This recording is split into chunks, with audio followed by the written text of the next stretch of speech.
gotta let it be. You won't let me sleep. So I leave you and I need you and I need you. Let me be. Indigo, my love it turns, my love it burns. Indigo, inside out. You call me out. Indigo, my love it turns, my love it burns. Indigo, indigo, indigo, indigo, go, go, go, go, go, go,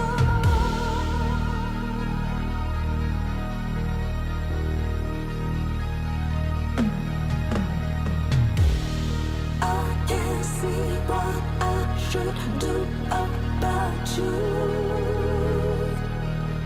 All I can think is that I need you gone, gone, gone, gone, gone.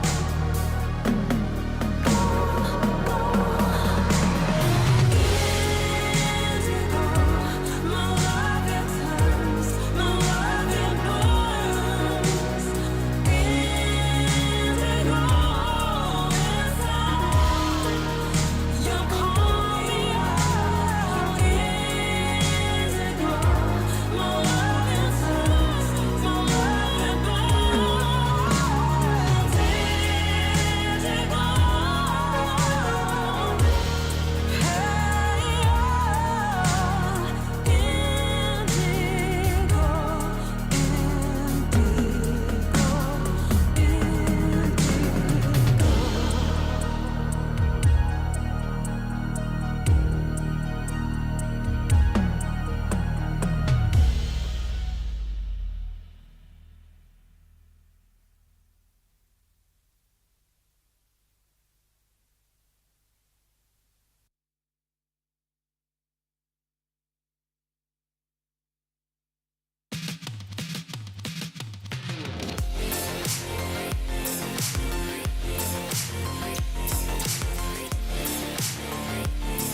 Hello there, this is Andy at desk. I am Andy and I am at my desk. This is my desk here.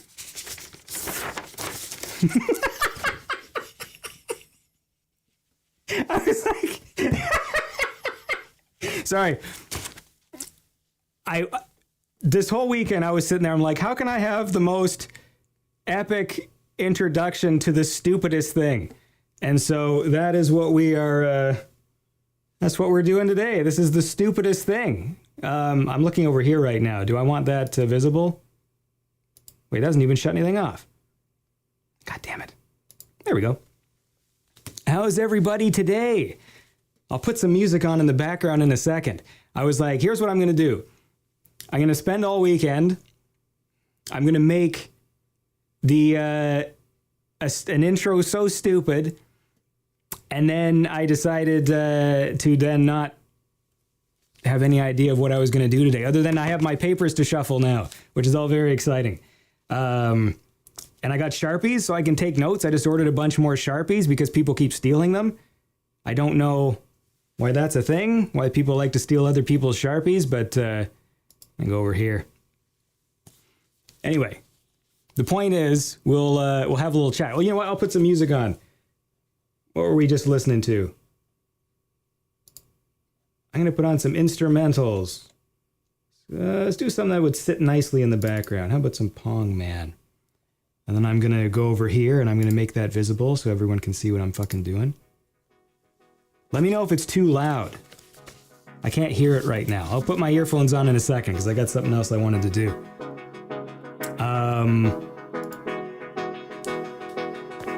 Anyway, so I hope you're all having a lovely day. I'm having too much fun here considering I've got nothing to say today or to do, but I was like, you know what? There's nothing like just putting on a tie and a nice shirt. You want me to lower the music a bit? Here we go. Watch this. Actually, I can do it from here, can't I? Boop, choo. How's that? Listen, what font size is this? You mean what's on my paper or what's in the corner? Let me look. I don't know. This fucking 400 or something? Who cares? Listen. Footy PJS says, perfect. So everything's perfect now. Jeremy Corp agrees. I almost called you Jeremy L. Corp. Someone wanted to see the mug. David Evans wants to see the mug. Here you go. I'm looking at the screen here. I just grabbed the first mug I found and am realizing now that it is a unicorn mug. Well, whatever. I don't care. Mugs are things you use to drink out of. How was everyone's weekend? Everyone have a good weekend? This is what I'm going to do. I'm just going to sit here and stare into the camera, and then you can answer my questions. David Evans says it's a good mug. Jim Larson is talking about Ice Climber. Why are you talking about Ice Climber?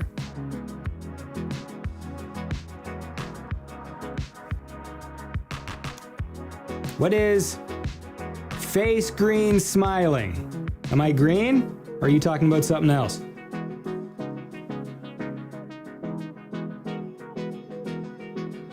David Evans got a puppy? See, look, now I got these fucking papers here. I can watch this. This just in, David Evans got a puppy. And he's sleeping a lot less now. Back to you, me. Thanks, Andy. All right, I could... See how much fun this is? I'm always, it's fun to have fun, you know what I mean? You gotta do it. You know, when everything, you watch the news and it's all shit, you go downstairs, you build yourself a little set, you pretend to be a newsman, you got papers with your name on them that have all this news written on them. Is the stock market on an uptrend?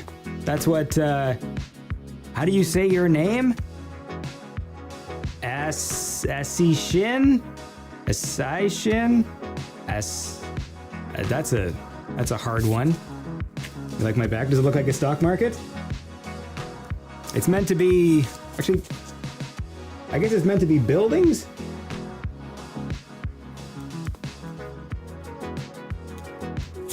David says the Raisin Olympics started on Monday. What is the Raisin Olympics? Do I gotta look this up? Don't make me look things up. This isn't a news show.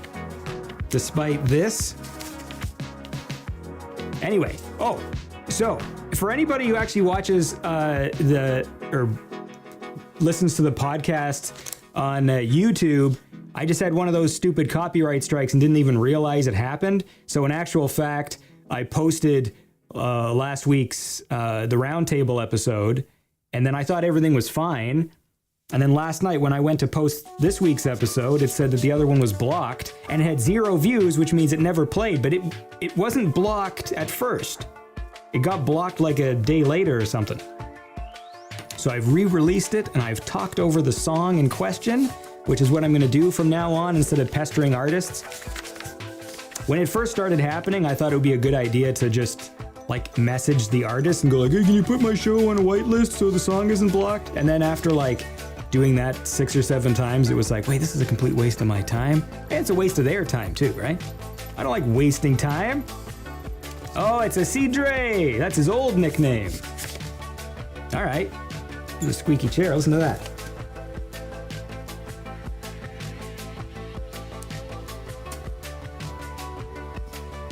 All right. Squeaky chairs bug the shit out of me. I don't know about you.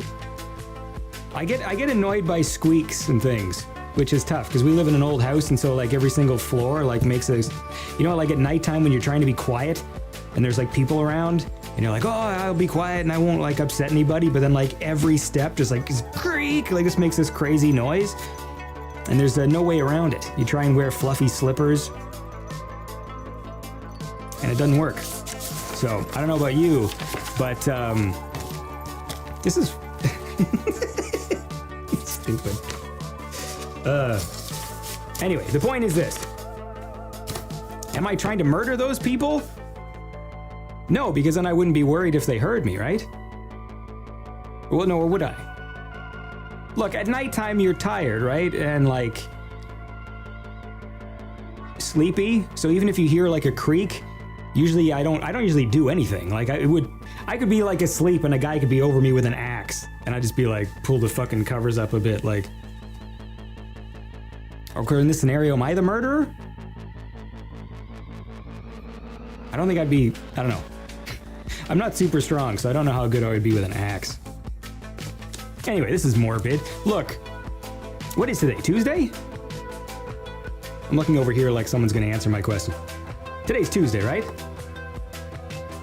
Anyway, so I just finished watching, although I haven't talked about it on the show yet, but I just finished Severance, the first season, and that show is amazing. That might be the best thing I've seen in a long time. You know when you really like something and you like actually like rewatch it and shit? That's when you know that's like the real testament to like a great thing. And I just haven't done that in a while.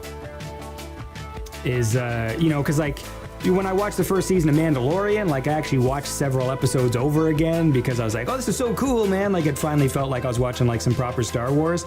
And but then there's all these other shows I watched that I didn't really give a shit about. Like you just sort of watch them and let them go. But I have watched probably the last like 2 minutes of Severance. I think I've watched it like 15 times now or something. Like it just built to like such an intense and mean cliffhanger because it was like a cliffhanger for like 80 things at the same time, but it was so good. And I just keep rewatching it because it's like such an intense and awesome thing. And I'm like, oh, it's so great to get that feeling again. So much of the stuff I've watched has just been kind of like meh, you know? And so it's nice when you watch something that is really awesome. And I'm hoping that they don't fuck it up. Because whenever you have like a high concept, like sci-fi kind of thing, it can fuck up when you find out the truth or whatever. Which is disappointing. But hopefully they don't. So far it's very good, but you know. We all get burned. That's why I hate jumping on bandwagons. There's nothing worse than just getting burned. Remember, like, right around season 4 of Game of Thrones? And I remember just talking to a buddy and, like, I was like, you know what? This show is so good they can't fuck it up. That was like I said that sentence. I'm like, this show is so good that even if it goes downhill, it's still gonna be the greatest thing ever made. But then it just kind of went down in a way that I wasn't expecting, I guess.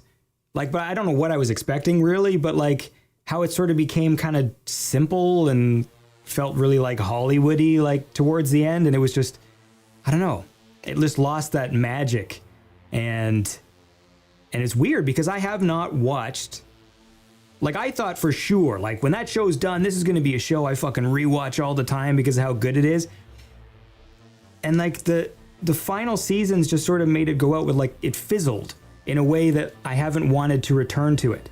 It's also the same reason why I haven't really watched the new one, even though people say it's good, The House of the Dragon, just because I was like, I don't know, it just fizzled my interest in that universe.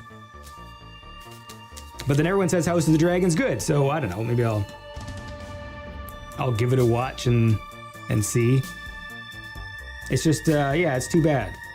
Because it's weird, like, because I mean, like, on a technical level, it's like Game of Thrones, it's not like it was bad. Like, I don't think the last season was bad. It just, sometimes shows go in directions where you're like, oh, this is, I don't know, this isn't the show that I liked at first. And I think one of the things was just because Game of Thrones was so surprising. I was always surprised by that show. And in the last seasons, I wasn't. Everything happened because you could see the way things were getting set up. And there was never a point where I was like, ooh, I didn't see that coming. Like, you sort of saw everything coming. And maybe that's what was disappointing. Because up until like season 5, I just never saw anything fucking coming. And that's what I missed, really. But then, how do you maintain that? I guess. Because at some point, you can't keep killing main characters if you're in the last season and, like, there's things to be done or else, like, nothing would be happening. I don't know. Anyway, point is that we're all having a lovely day. I was going to do a test today. I was listening to covers, like, like video game covers and stuff. Like music covers, like on YouTube. I'm pointing over there because that's where I'm going to put the box whenever I fucking put the box up. And I started thinking, like, what is because I love the Doctor Who theme, okay? I'm a big Doctor Who fan. And I wanted to start putting together a list of just like the best remixes I've heard because there's so many, like, when there's certain topics you type in, but a lot of them are like just kind of not great. And I wanted to at one point just sit down and just listen and try and find like the best ones, but also sort of remixes of my favorite video game songs, because we're going to be doing a new show, or a sort of new show, on Beyond Synth, where I'm going to have returning guests come back and just talk about their favorite video game, but that's going to be like the whole episode. We're just going to focus on like one game. And I'm trying to get people with different answers, because obviously if it was my show, it'd be like Ocarina of Time would be like every episode, or GoldenEye or whatever. So we're going to start doing that. So then I was thinking about hitting YouTube and finding some good remixes. Because the problem is too, like, one thing I learned, like, even though the compositions of a lot of my favorite video game songs are really good, I also really like the chiptune instruments. And so sometimes, there's certain songs where you're like, oh, that's a chiptune track, but it's metal, like, it's like you could replace these sounds with guitars and it's sort of like a metal song. But then when I hear the metal cover of the song, I don't like it. You know what I mean? And it's hard to explain what that means. Kempop says, I'm over a dozen Beyond Synth episodes behind. but I love the new format. Well, then you can't be a dozen episodes behind. Because I think we've only done like 6 or something, haven't we? Is that true? What have we done? Let me lower this volume here. Anyway, whatever. Sorry, I don't know what the hell's going on. I've got all these windows open. If you see my head fucking bouncing left and right, because I got like screens everywhere in here, and it's just like, that screen's showing me this, and this screen's showing me that, and that screen's showing me the chat. Hold on, I gotta turn this fucking intro thing off.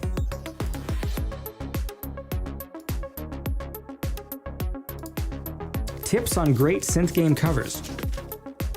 Tips on great synth game covers.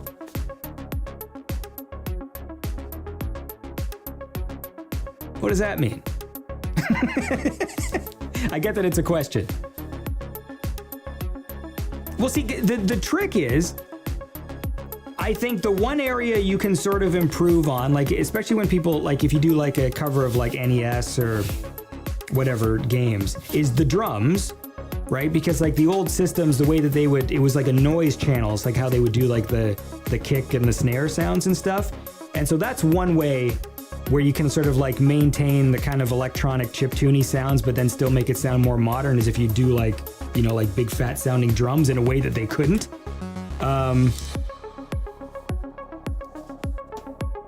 What is, oh, I get it.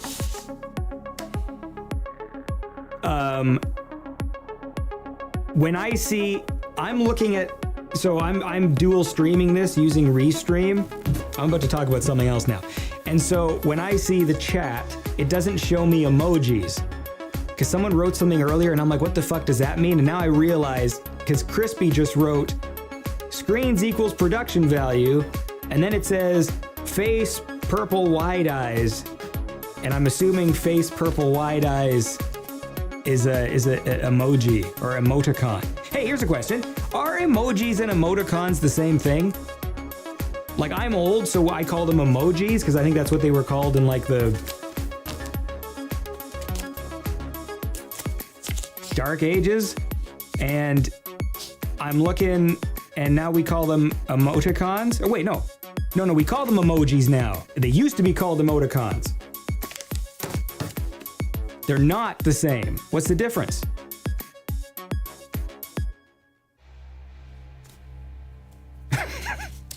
I'm gonna sit here and stare into the camera until someone tells me what the difference is. It's the same thing. It's a little fucking picture of a fucking happy face. Emoticons are what you can do with your keyboard characters. Emoticons are what you can do with your keyboard characters. What does that mean? Oh, are they macros?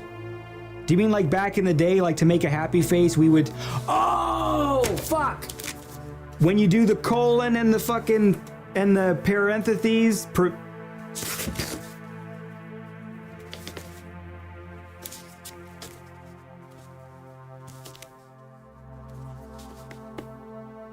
when you do the colon and the parentheses, that's an emoticon? Is that right?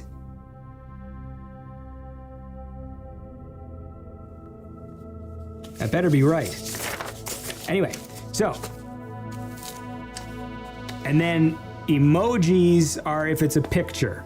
So wait, so then back in the day, oh, now I get it. So back in the day when we were on Messenger, to make the happy face, we didn't click a happy face icon, we did the colon and the parentheses, but then it appeared as a happy face, and that's what makes it an emoticon, whereas now you just pick from a list of actual fucking pictures. All right. Well, that solves that then. See, this is where if I gave a shit, I would fucking take this out and I'd like write a note to myself. Well, that's really helpful. So then basically emoticons are just not a thing anymore. Is that true? So I shouldn't use that word at all.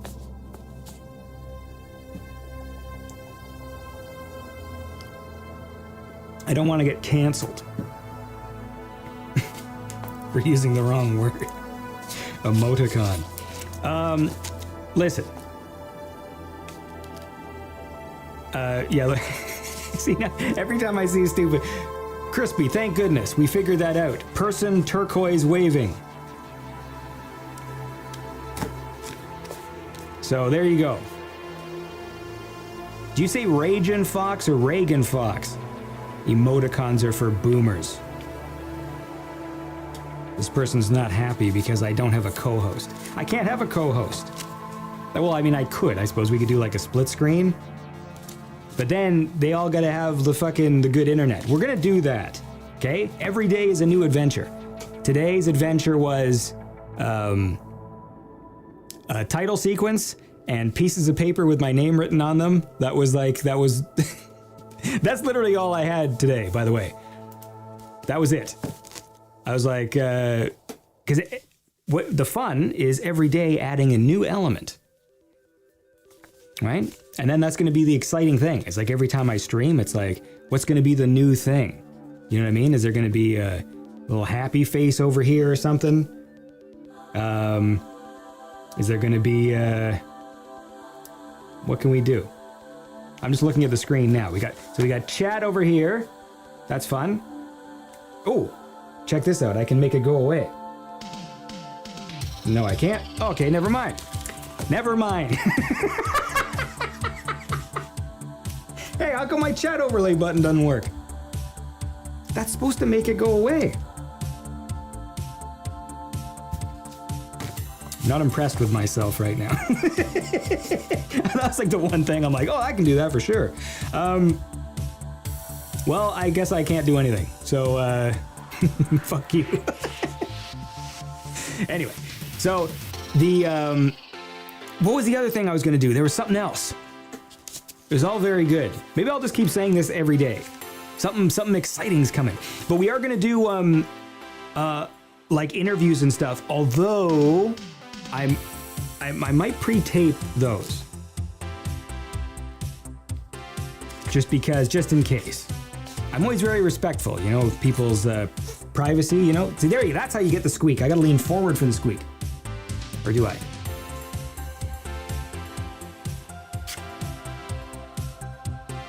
Fucking squeaky chairs, man. I don't know. Does it bother anybody else? Like, fucking squeaks piss me off.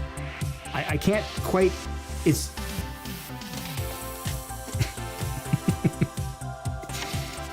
Where everything's going to unravel, we're going to find out just how insane I am. Do we think Andy is wearing pants? He is. I am. I'm wearing jeans. I'm not going to stand up because they don't match the coat. If they match the coat, I would stand up. There's a joke in here somewhere. Are you a stadium arena concert guy? Any interest in seeing Depeche Mode live? Not really. I think some of the more intimate venues I've gone to, like to watch like synthwave performances, I've liked that more because you're right up close and it's nice. Talented people live is fun, but close. When you're actually like you're near them and you're seeing like the magic of the live artistry is like a special thing. But I don't think I care. It's weird. I don't. I mean, Depeche Mode's like my favorite band, but I don't care so much about the live aspect. Because for me, it's like when I like a song, there's something particular I like about it. And so when I see live performances, I feel like unless you are there, songs just don't sound as good. I mean, I know it's horrible, but like, you know, when you watch a performance, it's like, oh, like his voice isn't as good live as it is on like the recordings and stuff like that. And I just prefer whatever the superior version of the song is. And like, that's where I stand on that, I think. And also because when I was young, I didn't know what Depeche Mode looked like. So I don't really have a super attachment to them as people or like what they believe or who they are. Like it's like for the first like several years when I listened to Depeche Mode, someone just lent me some tapes and I just had these cassettes and they didn't have covers. Like they just gave me the tapes. And for like, I don't know, like 3 years or something, I just had Violator, Black Celebration, and Construction Time again? Was that what I had? Yeah, so for the longest time, those were the 3 tapes I had, and I never knew what they looked like. And so I don't know, it's weird. So it sort of changes my perception of like seeing them live. It's like I don't know. I like them for the music is what I'm trying to say. You should get Chat GPT to make up a story and read. How do I do, Lego Menace says, will there be a Beyond Synth OnlyFans? That would be horrible. I mean, to be fair, OnlyFans doesn't have to be pornographic, I don't think. So I could, I guess. But it would just be this. It's all very disappointing under the suit. I'll give you an idea. If you ever see Mac and Me, watch a clip of Mac and Me's parents. That's kind of what I look like without clothes on. It's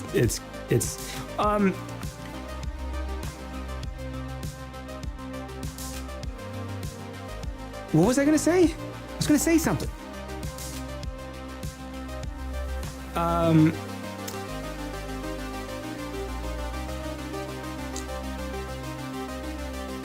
All right, well, whatever. I'll figure it out later. The point is, oh, no, someone was asking something. What are people saying? Okay. I see Dray is quoting, oh, what's that from? Is that basketball or is it the porn one? I just started watching South Park with my son because I'm a good dad. So I should show him that film because I haven't seen it in fucking years.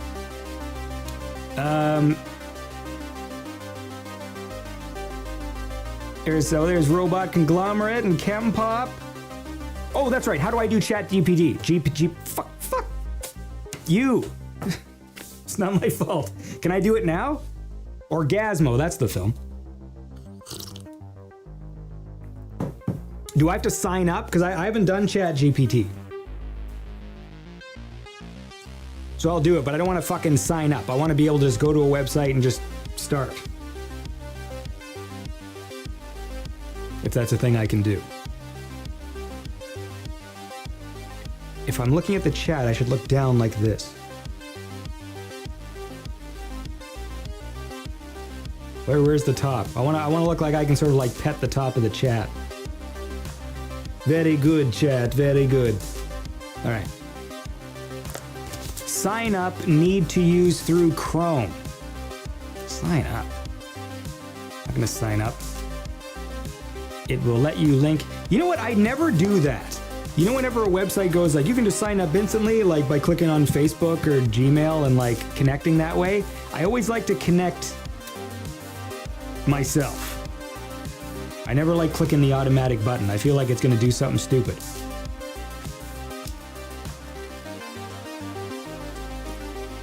But I'll do it because like I'm sure it'll be a funny thing.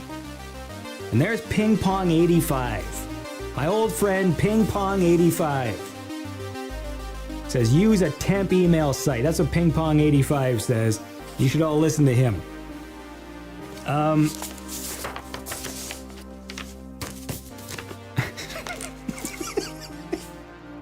I know this is like amusing to no one but me, but when you, I like this is the thing. Remember, who was the Art Attack guy? Remember Art Attack? I forget his name. You know, the try it yourself or whatever, and sticky back plastic. I swear to Christ, you go home, print your name on a piece of paper like this, okay? And then just sit at your desk and just do this. And then like if any of you are married or whatever, and your spouse comes home, and then just be waiting at the table like this, like just, hello, honey. And just see what happens. Neil Buchanan, that's the guy's name. All right, good. That's what I was thinking of. Sticky back plastic was the only thing. That show used to be on when I was like, I was older by then, but I noticed that he mentioned sticky back plastic a lot. Crispy says, there is nothing written on your side of those papers, is there? Eddie Perry says hello. Hold on. Get the fuck out here.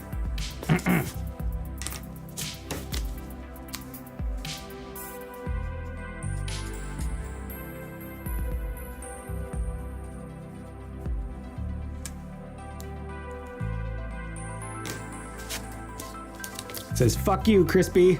Hold on, how close can I get? There you go.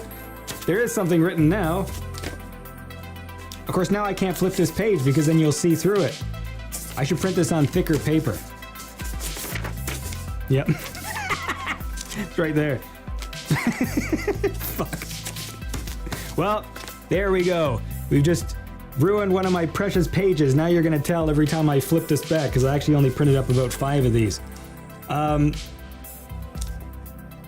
The point is that we're all having a lovely day. Project Beckett wants to know, this is an interesting format. Will there be Andy's Kitchen? Dinner table or bath time? I don't have a big enough bathtub, but dinner time maybe. So I've been reaching out to some people to do, because I'm trying to, again, this is the thing. This is like the tricky thing, right? Trying to differentiate, because before people would get confused. Like I know when I did the real Beyond Synth, and then some people be like confused as to what that was and how that was different from Beyond Synth, the show. And so this time I was like, well, I shouldn't call this fucking Beyond Synth because it's not, right? It's me at a desk.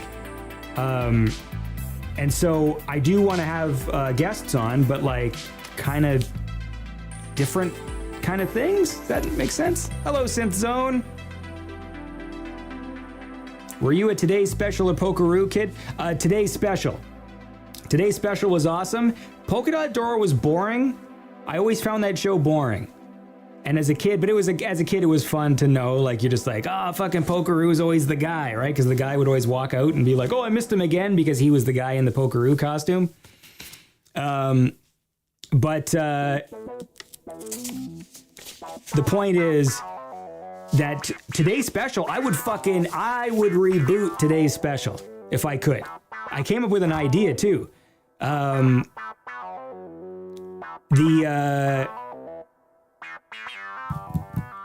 What was I, do you want to do a mukbang? I should actually, the fucking... I don't get it though. Mukbang is just, do you just have to eat a big gross plate of something, or is it a specific food you have to eat? Or is the whole point that you just eat this gross amount of food and it's all about like the sound your mouth makes? Like, is that the point of those videos? It was a trend I never really understood. What happened to Andy's spaceship? Okay, so it's not dead. It's just, what happened was this. I had the old set up, and then we moved, and there hasn't been room. So I know it seems like, it's like, oh, you got a fucking room here, right? This is a very small little thing. The spaceship set requires a bit more space. And I did film one sort of final shot, but since it was like basically a scene of like the ship blowing up, so I felt like there still needs to be like basically the point is this. I want to make more Andy Spaceship, but it's going to be a slightly different show because I wanted to actually have them go on adventures and actually get out of the ship. And so it's coming up with the logistics to like how to puppeteer the puppets in like the real world, and have it be more of an adventure show with like bad guys and lasers and stuff. Like, it'll be fucking stupid as hell. Yeah, that's the when will the Dungeons and Dragons episode be done? Okay, so the one we recorded, I'm probably never going to put out, but we are talking right now about doing another one. Basically, there are just some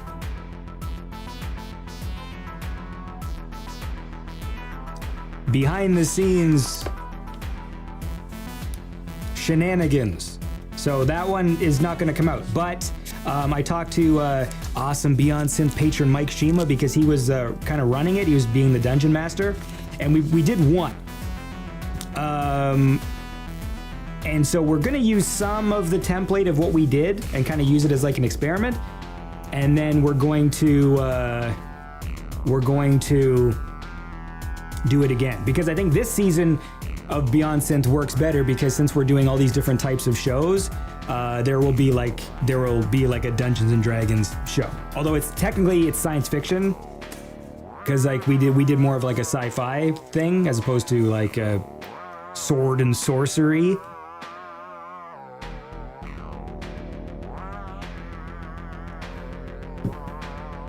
Right now I don't have an earpiece in, so I don't know. I hope that I'm hearing now that like, this laser punk song sounds a little weird. Anyway, so it's going to be and that's what we did essentially for that first one. So it's kind of got like it's like an adventure vibe. So like I was playing kind of like the lead guy as a spaceship, and then like other people are going to join. So like the way it's going to work, hopefully if it works, is there's going to be the opportunity for lots of people to be like guest stars where we go to different adventures. And so like, because one of the hardest things about sort of maintaining a show with like you know, like when we do the family shows, or now that we do the roundtable ones, is like just the organization of like, okay, whenever we got to record and everybody has to be there, and then when you're talking about like doing like a Dungeons and Dragons game, then it's like everyone's got to be there, but they also got to be in the mood to play, because I also don't want it to be like a chore for people. So some people might want to just join up for one game and then leave. And so that's we're kind of making it so it's formatted that way, so that if someone wants to be like a guest, they can be like the guest villain of the week, or they can be someone who joins the team and then leaves at the end of the show or whatever. Because the point of the thing was to play an actual like it's simplified rules, so we're not doing like super hardcore like stats or whatever, but we're still rolling. And then Mike Shima was running the game, and so he was coming up with all the stuff. And then once we were done the game, I was then going to take the audio, edit out the rolling stuff, and then make it sound like a radio play, essentially, was like the premise. So it's going to be a lot of work too. So another thing is we're also going to make them a bit shorter so that I can actually make them.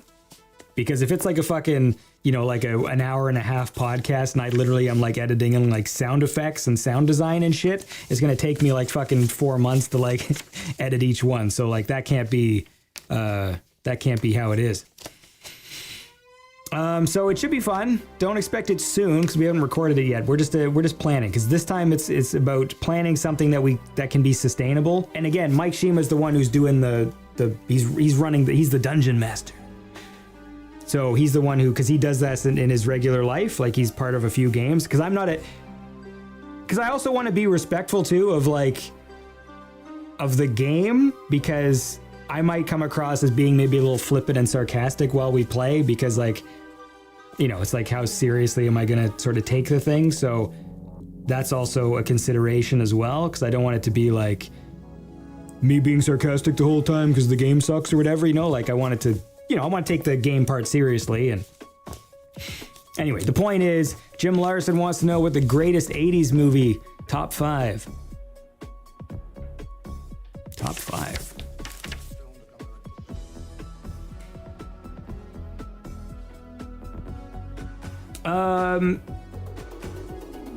Well, Scarface has got to be on there.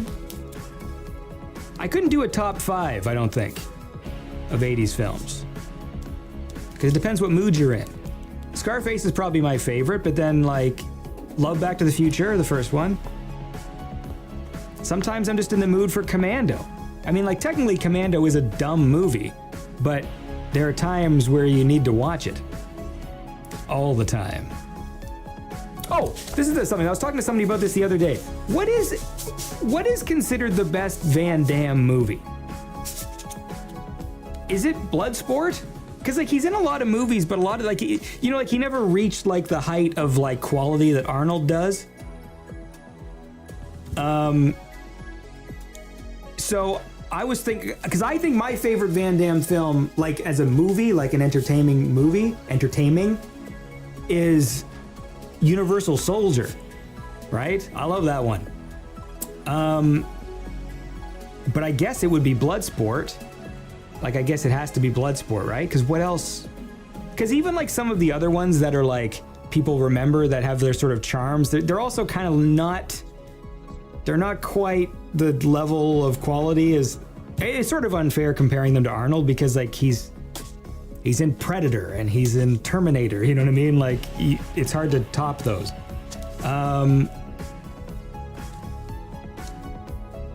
Yeah, see, because Cyborg, when I watched it, it was like, it's fine, but it's also, it's a B movie, right? Like, it's B. Like, I'm trying to think if Van Damme is in any, like, A quality movies. Like, he's in some good B movies, but I don't know.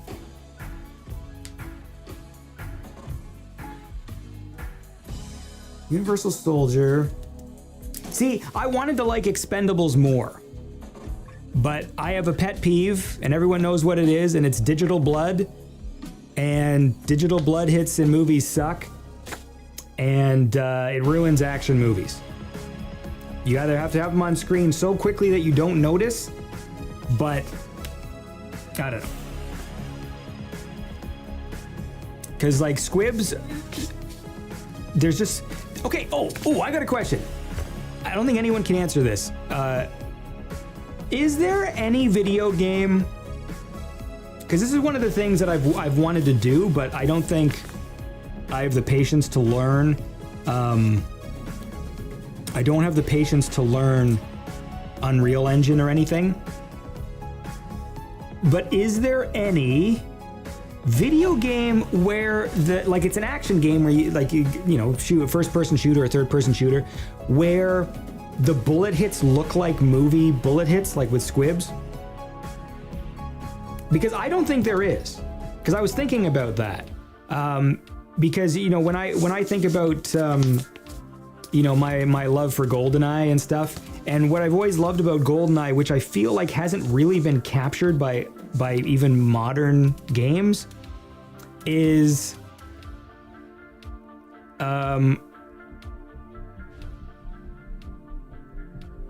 that feeling that you're playing an action movie. I know that sounds weird. It's like, it's weird to me that there aren't like that the first person shooters, because like, and the reason why GoldenEye feels that way to me, by the way, it is because of the character animations, because before everything went all physics based, there's something really satisfying about when you run in and like you shoot a character and you hit him in the shoulder and they do like the shoulder hit animation, right? They stop in their tracks and they do the animation like a movie.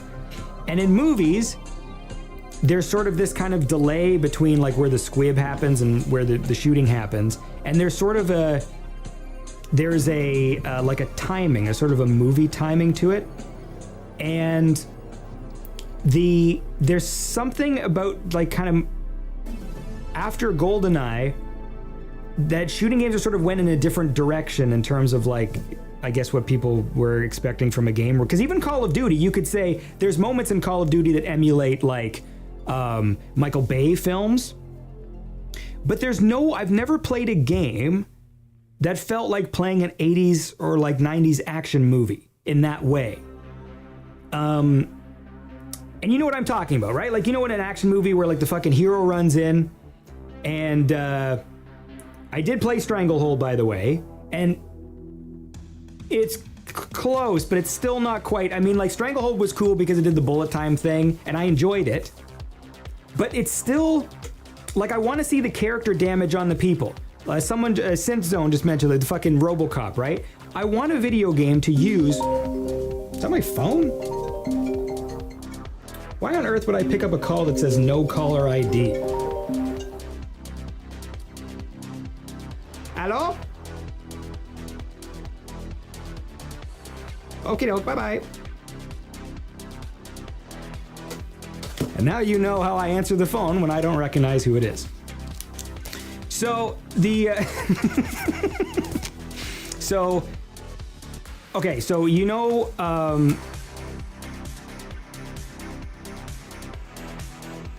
with in movies, so like when the squibs go off, especially RoboCop, and RoboCop 2, and pretty much all the 80s action movies. There's a certain look to it, right? Oh, and well, pretty much all the Verhoeven ones, right? Because Total Recall's the same way. And when in games, like they'll do things like GoldenEye did the thing where they sort of stained the character, like there'd be like a little sort of like a blood stain, like where you shot them. And Perfect Dark had blood and did the same thing, like be a red mark. But I want to see a game where like you run in and you've got the fucking Uzi, right? And you do like the fucking and you know exactly what I'm talking about in the movies where there's the delay and then it cuts back to the guy who goes like and they get shot and then they fall over. And I've just never played a game that feels that way.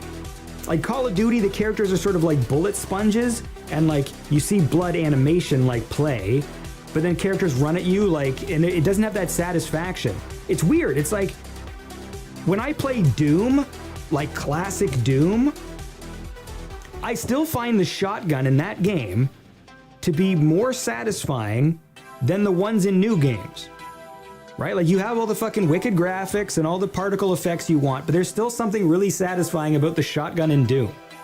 And there are still, despite all the fucking stupid games that haven't aged well lists where they always put GoldenEye at the fucking top, GoldenEye still is more satisfying to me when you're shooting bad guys than some of these newer games. Because it's satisfying in a way because it feels like a movie, right? First of all, you've got that ridiculous auto aim that GoldenEye has that I know like a lot of modern gamers would be like, oh, it's fucking cheating or whatever. But that's what makes the game feel like you're fucking Bond. Like that's the point. Like when you play Batman, like you know the Batman Arkham series? Okay, now everyone loves the Batman Arkham series, and I do too. They're fucking cool, right? But really, you're fighting as Batman, but the game is doing a lot of the cool looking stuff, and you're basically, you press fucking triangle when you see a little flash go above Batman's head, and that's to fucking dodge or to do like a, maneuver where someone punches you and you swing around and grab it, and then you're mashing either fucking like your attack button. And basically that's what you're doing. You're mashing attack, you're flipping over people, but really what you're doing in your hands is like Y, X, X, X, Y, R plus X or whatever. And that's what's happening. But on screen, Batman's fucking flipping around, Batman's doing all this crazy stuff.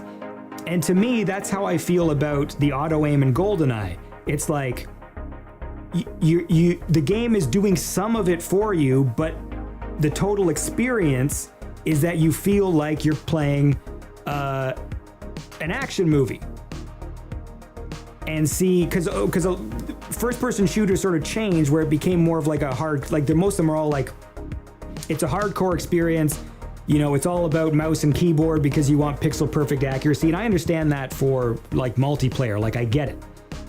But it does take away some of the fun of that action movie feel where you don't, like, I'm not really big into like aiming down sights, for example, when I play games. Like I like to see the gun because I'm used to watching action movies. So I like to see the gun. I like to see what the muzzle flash looks like. The gun has to make a cool sound, and I don't care if it's not realistic. Like that's one of the things about Call of Duty that sort of annoys me. Like here's the deal, man. Like silencers, okay, they gotta sound like that's what it is. Okay, we grew up on these fucking action movies. That's what a silencer sounds like. And I don't care if there's some stupid YouTube video like, actually, those sound effects are fucking unrealistic. A real silencer, blah, blah. Shut up. Like, I don't care. Like, I watch fucking action movies, and that's the sound I want to hear. I want to hear, and I don't care if it doesn't make sense. Like Terminator 2, Robert Patrick's fucking handgun that he uses makes a silencer sound for no reason. That gun doesn't have a silencer on it, but those scenes are awesome. The sound design is awesome. And when I play a game, I want it to feel like that. I mean, like, you know what I mean? Like, the scene where fucking Robert Patrick takes out the Pepsi guy? I call him the Pepsi guy. Where Arnold, they first meet in the hallway and Arnold drops the roses and pulls out the shotgun. And then he grabs John Connor to protect him. And then fucking Robert Patrick's walking down the hallway just like, and there's that stupid idiot in the middle of the room who's holding the fucking Pepsi can. He's just like, what? I've always called him the Pepsi guy. So So the thing is, that's kind of the experience I want with like a shooting game. Like I don't like when the characters just kind of run at you and you're shooting them and nothing's happening. Like it should always trigger an animation, and it should be like what you expect from watching a movie. You know, like it doesn't need to make sense. The physics don't need to make sense. Like when you fucking no, that's the thing. No, I think you guys are getting me confused. I like that Robert Patrick's gun. I like the sound his gun makes. Like I love the sound design in fucking Terminator. I think it's awesome. And the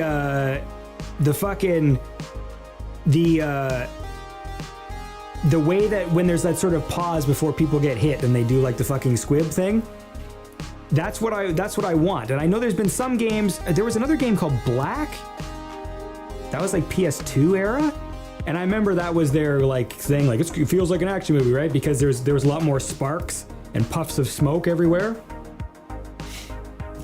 Because that's another thing too, right? Because it's sort of, I guess what I'm saying is I wish more games used action movies as a template, because like that's the language that we understand from growing up with these, like growing up with action movies is sort of like there's things you expect. That's what I was gonna say. If someone's in front of a window, they fly out the window no matter how powerful your weapon is. Okay? Like the whole point is the physics doesn't have to make sense. So if you run by a guy and you just got a regular pistol and it's like, and the guy goes, for no reason, he will just tumble back and fly out the window. Even though that's ridiculous, the force of the bullets wouldn't do that to him, but that's what you expect from watching movies, right? If anyone gets shot near a window, they fly out the window no matter what. And fucking yes, cars fucking blowing up. I mean, because there's already so many things in games they do now that just sort of accepted, right? Like you shoot a barrel, it explodes. That's just the language of games. And I wish there was more in terms of the action movie thing. Yeah, because like when I was thinking about this before, I knew someone would bring up Stranglehold, and I forgot that it was called Stranglehold. And then think about it. Like really think about it. Because I know whenever I talk about GoldenEye, and people make fun and like act like I'm some old man and I love some antiquated piece of shit game, but it's actually a good game. And some of the things that GoldenEye did, it's like, I mean, I've been meaning to, I have to film a video about this, but you know, like and the same with Perfect Dark after GoldenEye, because that was building off of GoldenEye. To me, it felt like, oh, like this is some advanced shit. Like I can't wait to see what happens like in the next generation. And then games just went in a different fucking direction. And that's the thing that fucking pissed me off.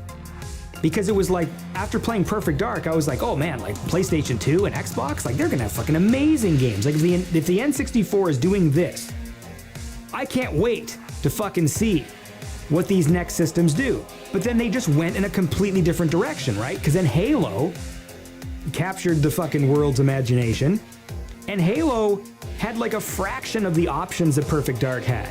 Now, Halo did have some cool things. It played very smoothly, the controls were very nice, it looked great, but it was also like silly. Like it's funny to me, again, this is a thing that I find interesting. You know, like when people have an idea of like what hardcore games are, and it would be like, you know, Xbox's like flagship game was Halo, and Halo is the, you know, Xbox is for real adult players and Nintendo is for babies. But then Halo, all the bad guys are like cartoon, like they've got little cartoon high-pitched voices. And it's so weird to me that like the system that's like, we're the fucking adult system, and you know, Nintendo's for kids, you play your hardcore experiences here on Xbox, and then you play Halo, and all the fucking bad guys are like that's what they sound like. They're like, oh no, like they say things like that, like when you're running around shooting at them. And it's just weird to me that like with us, silly, isn't it? Like when I was playing Perfect Dark, all the villains were like people and there was blood everywhere. And like you're telling me like that's the fucking kid system, but like this game with these stupid cartoon aliens with like fucking helium voices is like the hardcore one? Like, what? And then the same thing with the fucking options too. Because that's what I was saying about fucking Perfect Dark. It's like that game had like customizable fucking, like you could save, you'd pick your weapon layout and you could choose like customizable bots that you could actually give like different personalities to, and you could show what they looked like, and then you could like save your setups, and it fucking tracked your stats and shit. And this was like in fucking, what was it, 99, 2000? And then when the fucking when Xbox came out, and I was thinking like, I can't wait, like, because this game, Perfect Dark has set the standard. It's laid down the fucking gauntlet. Like, let's see what these new consoles do. And then they all just went backwards. Like you fucking played. I went to play Halo at someone's house, and I was so looking forward to it, assuming that like every game company saw Perfect Dark and was like, okay, well we can do this easy. We're on more powerful systems now. And then even when those games had split screen, like there was no bots. You played fucking Halo, everyone had to fucking look like Master Chief, right? Like I just fucking played Perfect Dark, where you can literally customize your character, and you got different bodies and different heads. You can name them and shit, and it saved your fucking stats. And then I go over to Xbox, and then it's like, well, we all fucking look like Master Chief, except his armor is slightly blue tinted, and his armor is slightly red tinted. And I'm just like, what? How is this the next phase here? And you can only carry 2 guns? What the fuck is that? Like when, and then Call of Duty did the same fucking thing. I'm sitting there like, I grew up with games where you just fucking, your arsenal is whatever the game had to offer you, right? So by the end of the game, you've got like fucking 10 things and rocket launchers and shit, because it's a game, so who fucking cares, right? Like what you're holding. And then with Call of Duty, it's like, well, you can only carry 2 guns now. And so every time you'd fucking run over and you'd press the wrong button, you'd drop your gun and pick up the one that the stupid corpse had. And you're like, why the fuck am I holding this now? What the fuck is this stupid shit? And then fucking Halo did the same thing. And then that became the standard. And that's what pissed me off. It's like when I talk about GoldenEye and I'm treated like some senior who likes some fucking obsolete shit, I'm like, dude, where is the sequel to that type of game?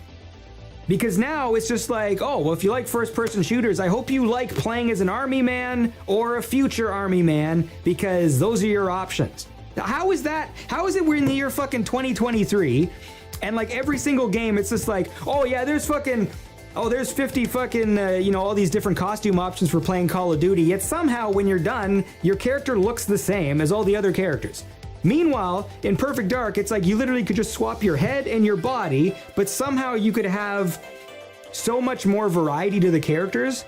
And it also felt more like a movie, because it's not every bad guy is a fucking stupid guy in a ghillie suit or whatever. It's like you're fighting against fucking scientists with ski masks and shit.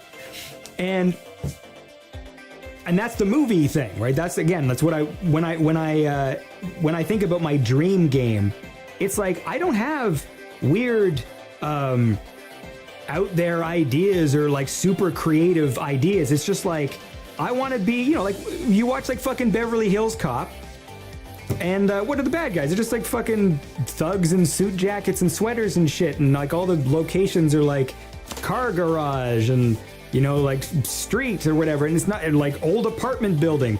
But those are the scenarios where if I was playing a game where like those were the setups, it would feel more like a movie. And it's just, that's the thing. And it pisses me off, because then I'm the fucking asshole for liking this old thing, which had more options than these fucking new things. And it's like, I don't care. You can, and it's the same with the fucking weapons too, right? GoldenEye has the perfect things you need. That's all you fucking need. You need a cool handgun, you need a bigger handgun, you need a fucking revolver, you need the Dooch, like the fucking, the submachine gun that's in every action movie, right? Like the black submachine gun, an Uzi, an M16, and you're fucking done, okay? You play stupid Call of Duty, and it's like you go to the submachine gun section, and there's like 80 guns, And they're all the fucking same. And like the only difference is just like, oh, this stat has got 2 less range, but this one has fucking, 1 more damage, but then your damage gets lost when you fucking attach this scope. I'm like, fuck you. I just want to go into the game and just like pick up the gun and it's like, that's the gun. Like that's the way it should be. It's just frustrating because like these options they're false. And I honestly believe, I don't think people need all of those options because it's all about mastery over the stuff you have. You don't need 50 maps if everybody loves the same 2 maps, right? Because I know the way fucking Call of Duty works. It's like, oh, they'll throw in all these stupid maps where like every room has like 8 doors and so like you can never fucking hide anywhere and whatever. But then everybody's always like, oh, it's Nuketown. Everyone loves Nuketown. Why? Why? Because it's a fucking small, simple map that everyone understands. There's a fucking house here, there's a house here. Doesn't matter if you're playing fucking Black Ops 3 where you got like future Nuketown or fucking old Nuketown. Everyone loves it because everyone loves those kind of maps. Anytime you play a game that has the option to build your own map, what do people do? They build the fucking facility from GoldenEye. The facility from GoldenEye has rooms with only 1 fucking door. You wouldn't build it because it doesn't make sense, right? You wouldn't do that nowadays because everything has to be fucking, it has to be play tested to such a fucking degree and all this stuff. Like you'd never build a room that only had 1 entrance because then someone could hide in there, right? So every room has to have, there's a hatch up here and there's fucking a door here and there's a door here or whatever. And then it's like part of the fun of GoldenEye was they just took maps from the game and threw them in.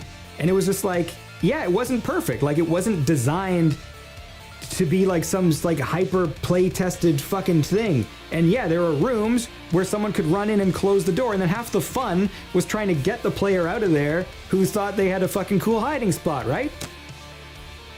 You remember fucking, when you get the grenades and stupid in GoldenEye and you'd like kind of arc them off the wall? So if you did have that fucking person you were playing with, he was like hiding in the room, you'd run up to the door and fucking open it, then run back real fast and like try and arc a grenade off the door like through inside. Like that was fucking fun. And so I don't know why in fucking 2023 that I don't have a game I can play. Because this is the thing. If you're one of those people who's just like, oh, fucking Call of Duty and Halo, like you're an asshole. Fucking GoldenEye's that part of the past. Like, you know what? Great.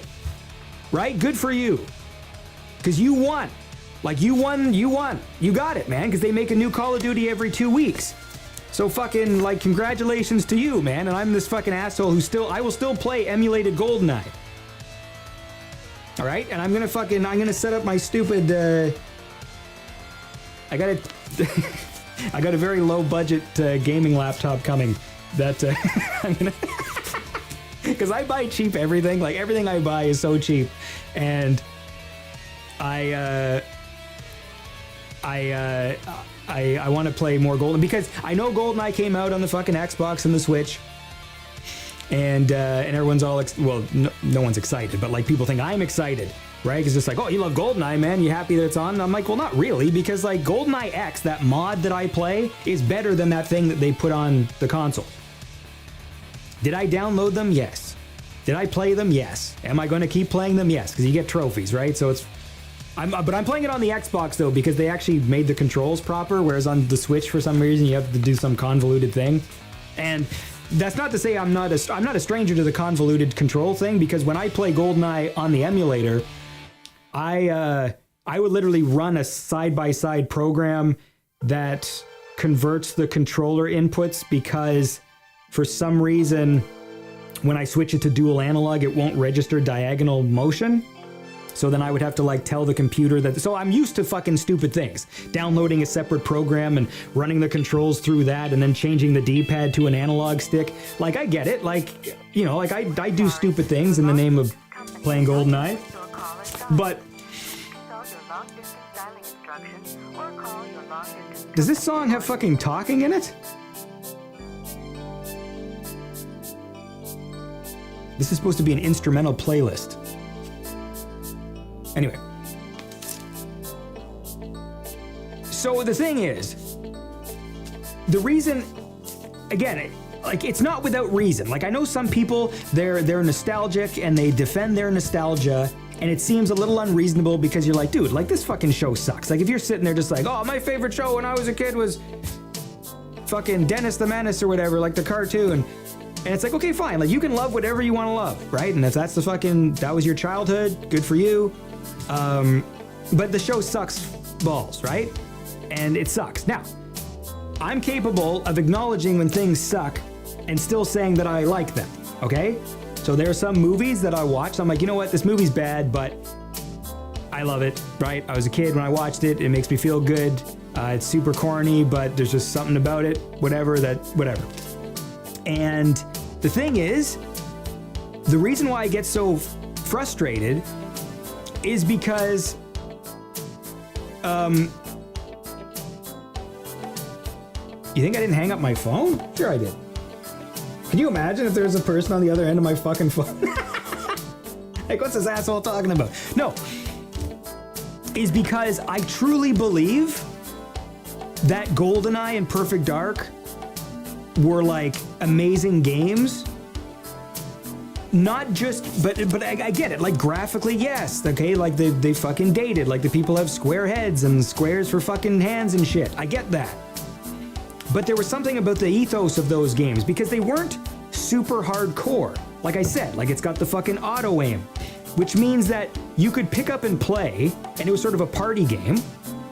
So if you play GoldenEye with people, it had a sort of pick up and play quality where you didn't need to be a hardcore first-person shooter to sort of get it. And I totally appreciate those experiences. Like, I get those experiences, right? I get why there's hardcore shooting games, and that's fine, right? People are very competitive and stuff. But I'm an old man, and I want that action movie vibe. And it sort of means playing a game that's kind of more arcadey and a little bit simplified in certain ways to make it have that sort of pick up and play quality.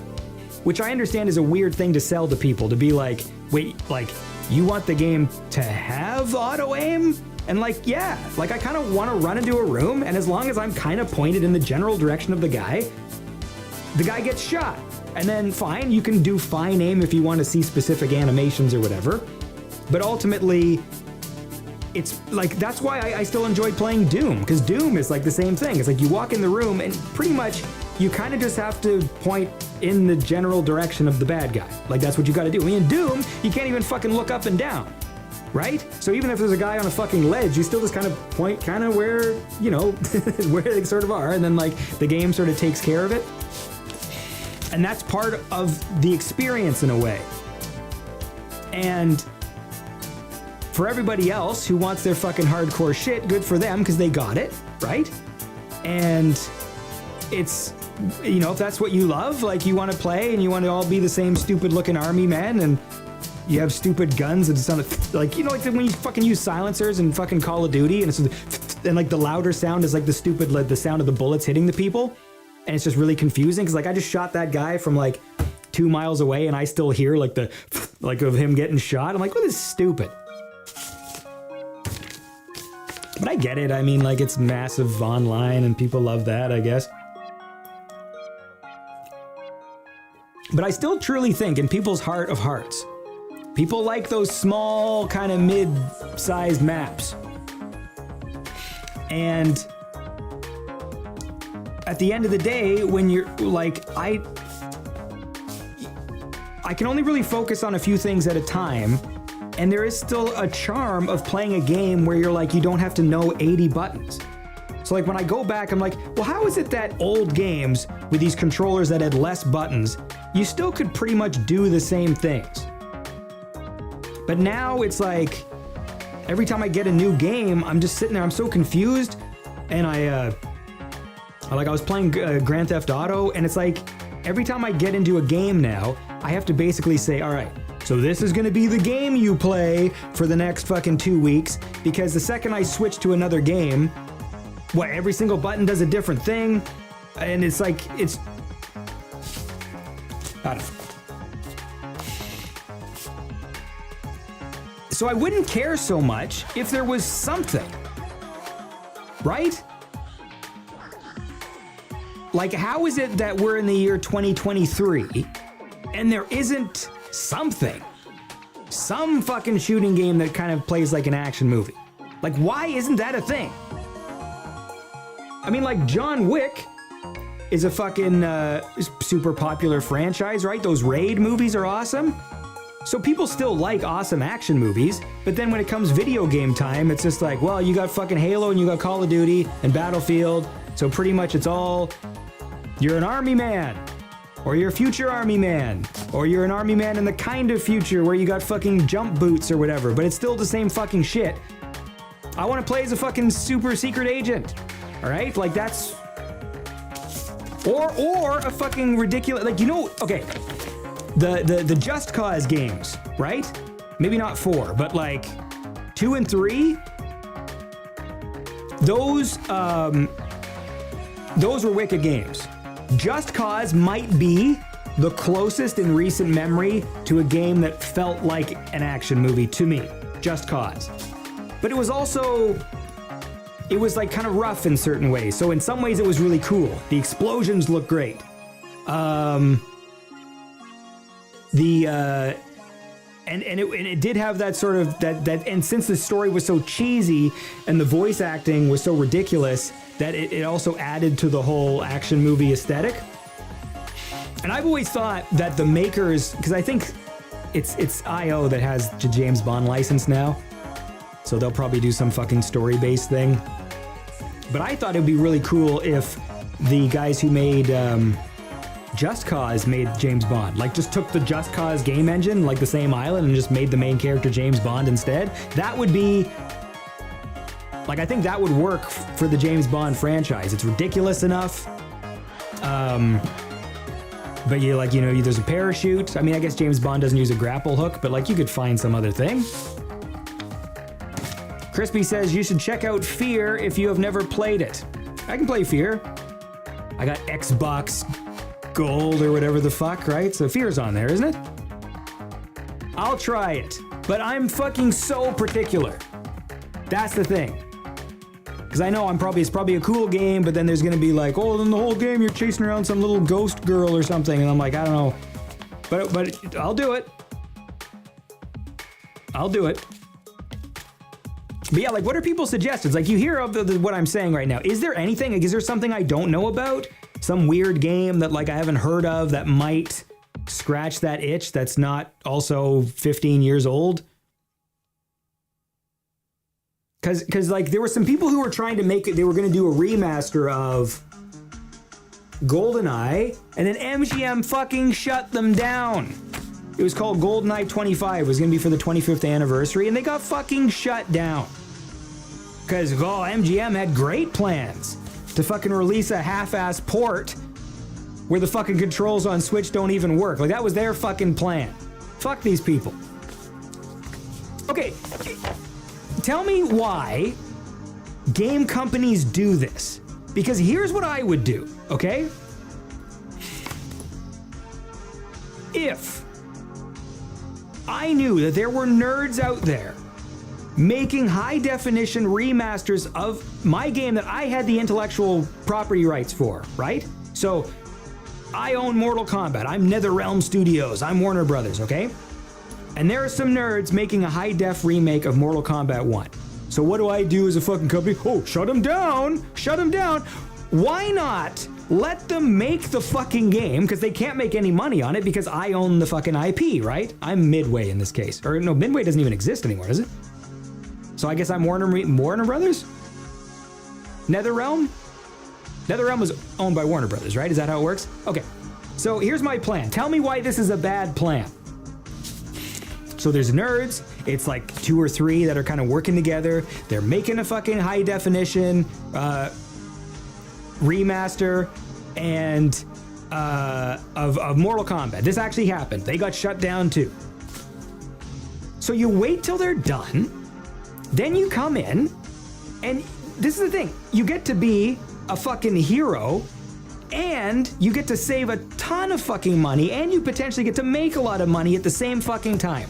You sweep in at the end. Here's the deal, guys.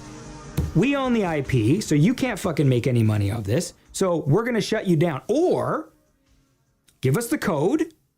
We're gonna bring it to our team at NetherRealm Studios, and for the next 6 months, we will,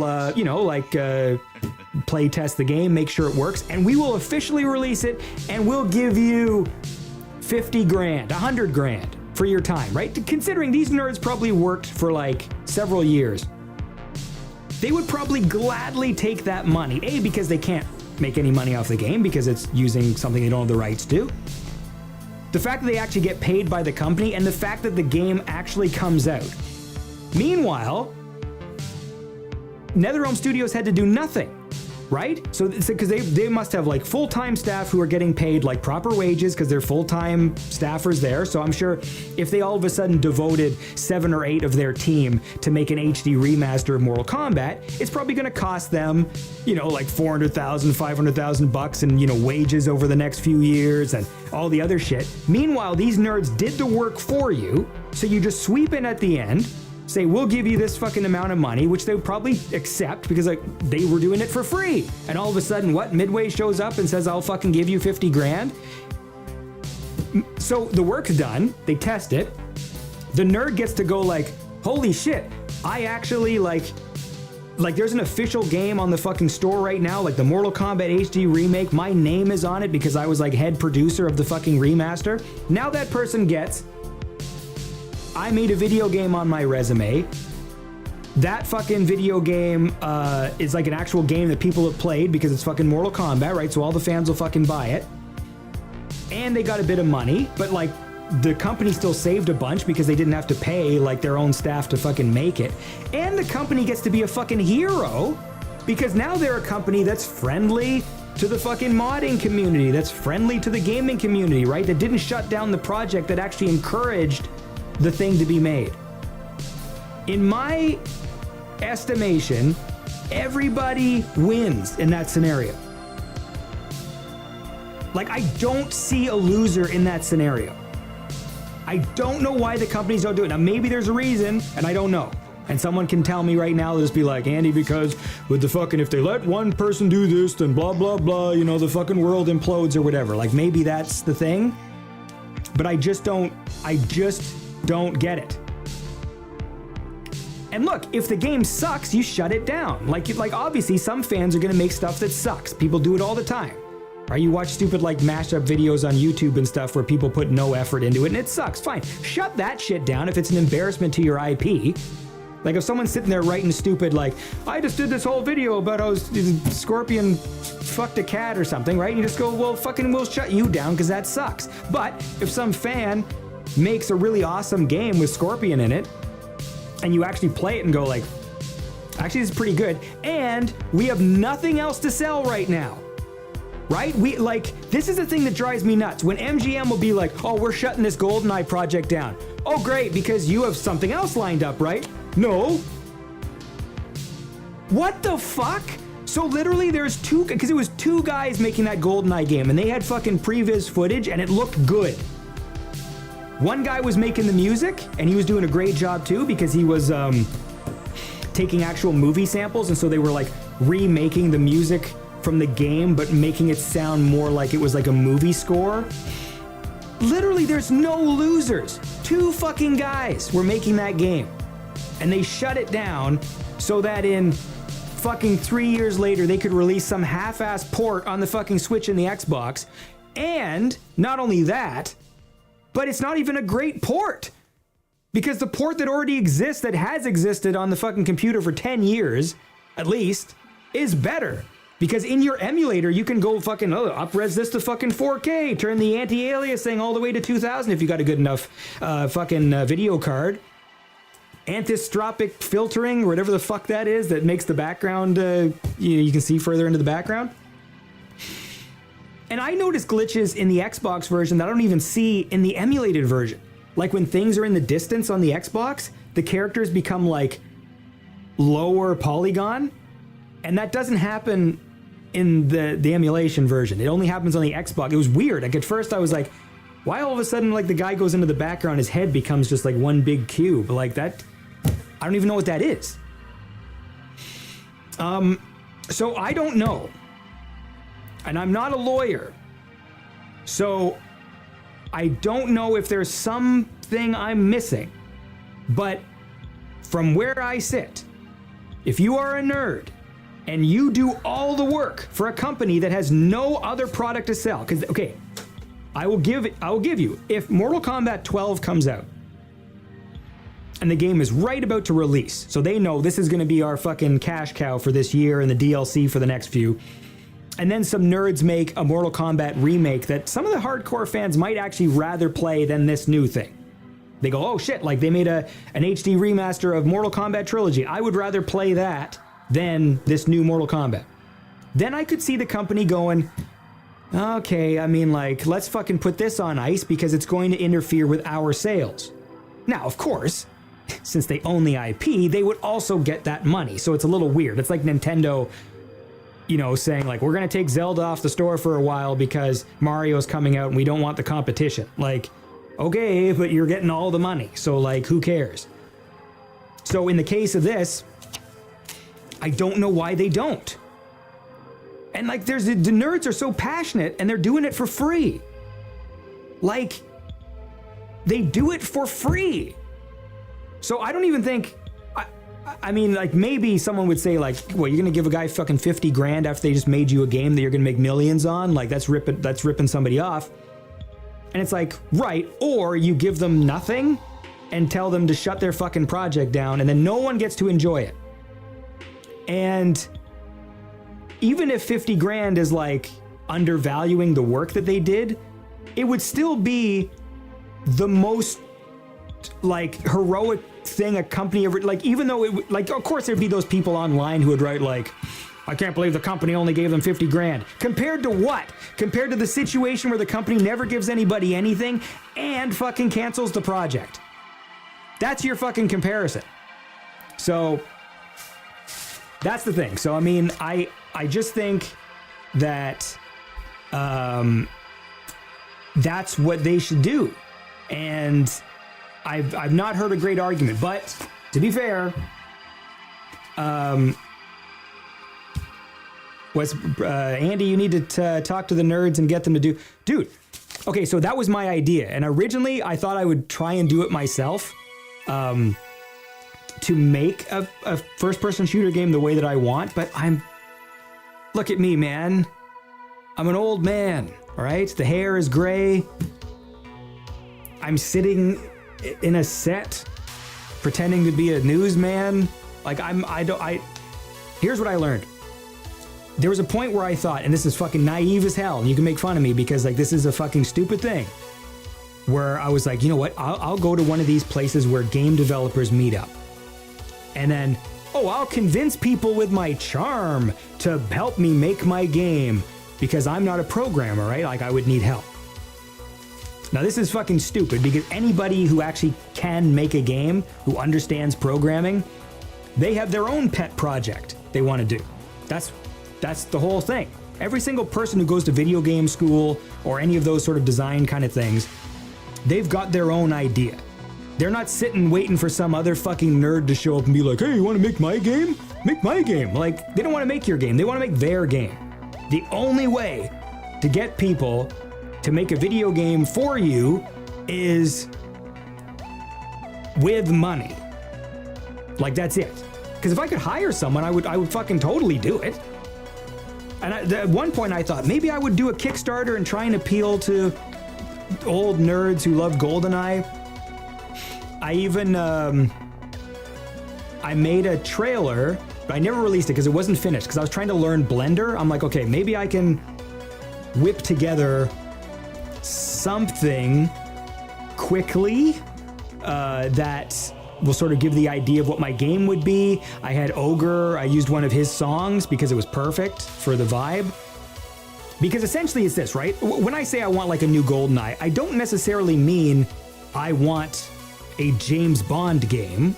I want a game that feels like action movies. Like I want a game where you watch all the great action movies of the 80s and 90s, and you use that as the template for what the game looks like, what the levels are, right? Like, you have a stage that's just, this is and you differentiate it enough so you don't fucking worry about copyright, but you have a Nakatomi Plaza level, right?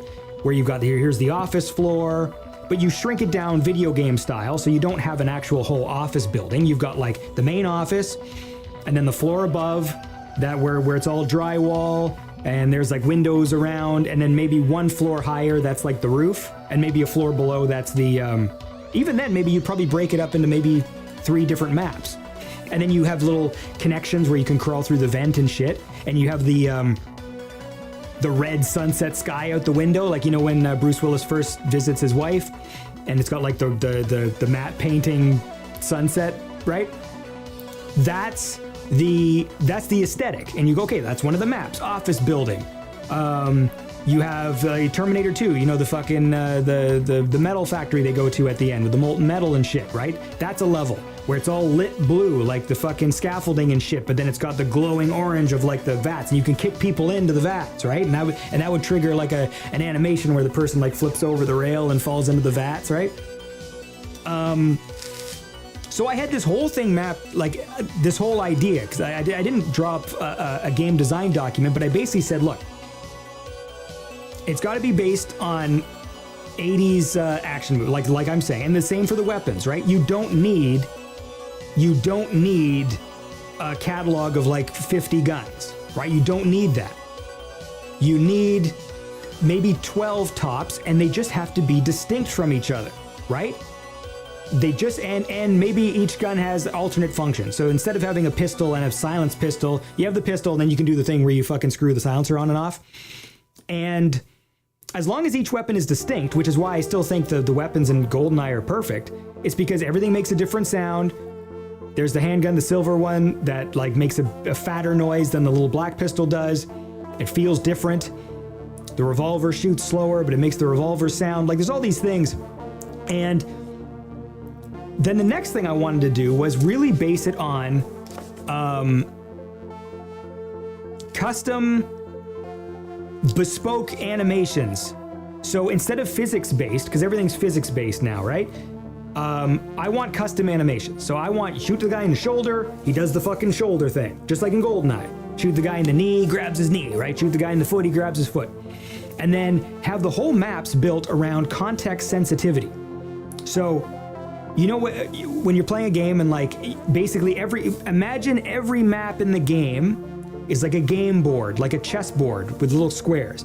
And it's like, if your character is standing on this square and they get shot, they will do a certain animation. Because just like a movie, right? You know when characters run in the room and there's like there's something about like a bulletin board or something behind them, or they're near a wall. Because whenever characters get shot when they're near a wall, they do like a wall death thing, right? Where they fall against the wall and they slide down and there's like the blood streams behind them. And so the game would function where it's like, you would trigger different animations depending on where the characters were. So it's not physics based, it's all context sensitive. It's like, if you're near a window, you fly out the window. Every time. Because part of the fun of a game is learning the rules and then playing within it. When things are super physics based, it's hard to recreate stuff. But I would want it to feel like an action movie where what you expect is what happens, right? So when you run in a room and you shoot a guy near a window, he flies out the fucking window. It doesn't have to make sense because it's what you expect from watching action films. If you shoot a guy next to a wall, he fucking flies up against the wall and slides down. Shoot a guy next to a door, he flies out the door backwards like this, and then the fucking door slams open, right? If you shoot a guy in the hand, they fucking hold their hand and go like, ah, like this, right? Which then opens them up for like another shot. If you shoot somebody with an Uzi, they stand for as long as you shoot them, okay? Because that's another fucking movie trope, right? Like whenever someone's getting blown away by an Uzi, they will be there wiggling as long as they're getting hit until the Uzi's clip is out, right? Like that's the thing that always happens in movies too. Like, and then just the guy just sitting there like, and then they fall down once you're done shooting, right? Like that's kind of the way it worked in movies. And that's what I want to see sort of represented. And then with the shotgun, you go fucking Terminator 1 style, because you know in Terminator 1, when Arnold's fucking walking through the police station, there's that one where he fucking shoots the dude and they actually like cut the frames out of the movie. So then the guy is all of a sudden like almost like a foot back and just gets launched. Like that's what you want. And you want fucking papers flying all over the place, right? Fucking sparks. everything, like all the windows, fucking, like you want to see fucking shattering glass and fucking, I mean, that's.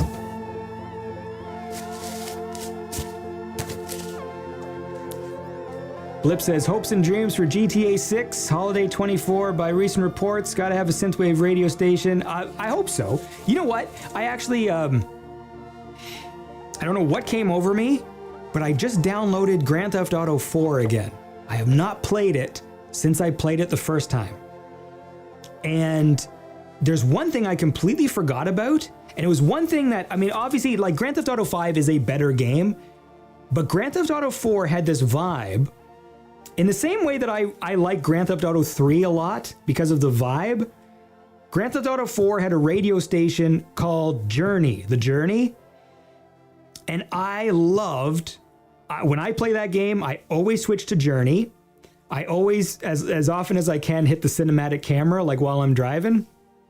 And I still, like, even though the graphics aren't as good, the game isn't as good by pretty much every metric, and even now playing it, it's graphically weird.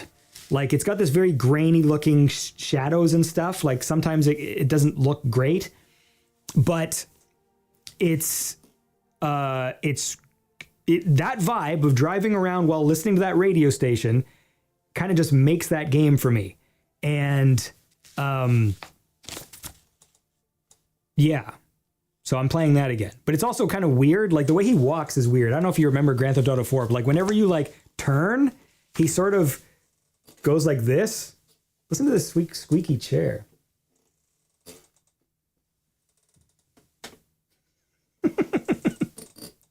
I'm just enjoying the squeak now. I can't figure out how to get the squeak to.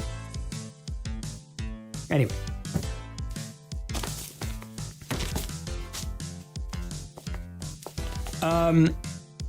Max Payne I enjoyed.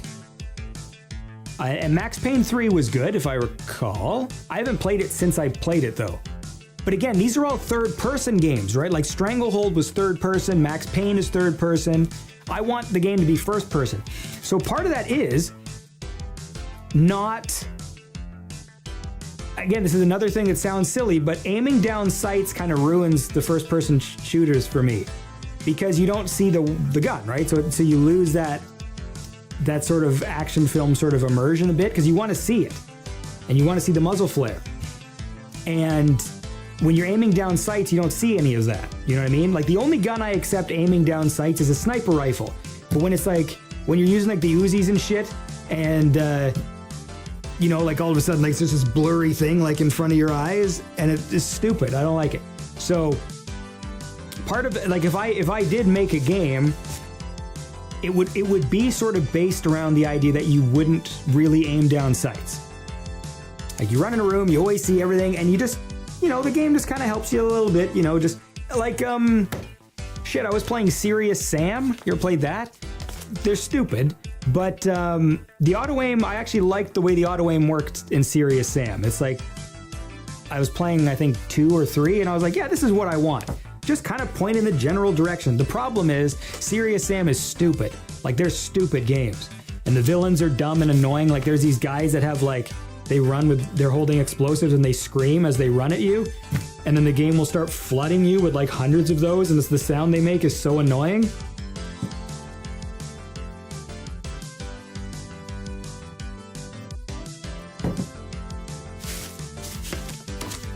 That guy says, my best recommendation for an 80s inspired action shooter is the indie game called Sulaco. What is that? I'm writing that down. I've already wrecked this page with fucking fuck you, Crispy.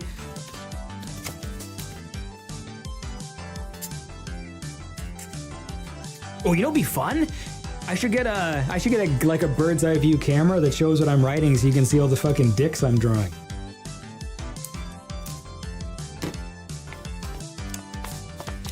Andy, have you played any not GTA games with great synth soundtracks?